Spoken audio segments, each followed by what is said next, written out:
তোমাদের প্রাইভেট গাড়ির লাইসেন্স দিয়ে তোমরা মাল টানার গাড়ি চালাতে পারবে না। মাল টানা গাড়ি কোনটা 3 টনি গাড়ি চালাতে পারবে না।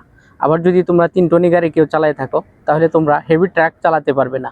এটা সৌদি আরবের নিয়ম। সৌদি আরবে হলো তুমি যেই গাড়ি চালাবে সেই গাড়ির জন্য আলাদা আলাদা ক্যাটাগরির লাইসেন্স রয়েছে।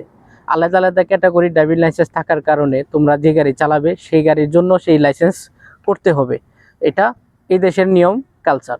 এটা আমাদেরকে মানতে হবে, কেননা আমাদের বাংলাদেশে এমন কোনো বাধ্যতামূলক নেই যে যে গাড়ি চালাবে সেই গাড়ির জন্য সেই ড্রাইভিং লাইসেন্সটা করতে হবে, আর না করলে পুলিশ ধরবে, ফাইন দেবে, সেরকম কোনো বাধা নিষেধ নাই।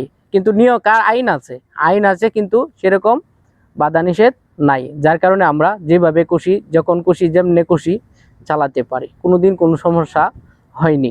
কিন্তু আমি বলবো, তোমরা যদি দেশের বাহিরে গাড়ি চালাও আর চালাতে হয়, যদি সত্যি তোমাদের এমন কোনো চাহিদা থাকে যে দেশের বাহিরে এসে গাড়ি চালাবে, তাহলে তোমাদেরকে সবার আগে এই বিষয়গুলো মানতে হবে, জানতে হবে।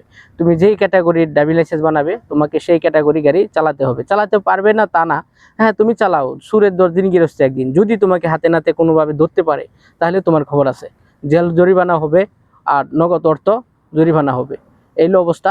তাহলে আমরা জানলাম যে মিডিয়াম গাড়ির জন্য মিডিয়াম লাইসেন্স, হেভি গাড়ির জন্য হেভি লাইসেন্স, মধ্যমের জন্য মধ্যম লাইসেন্স। যে লাইসেন্স যে গাড়ির জন্য সেই গাড়ি চালাতে হবে। তাহলে আর কিছু জানার বাকি রইল না।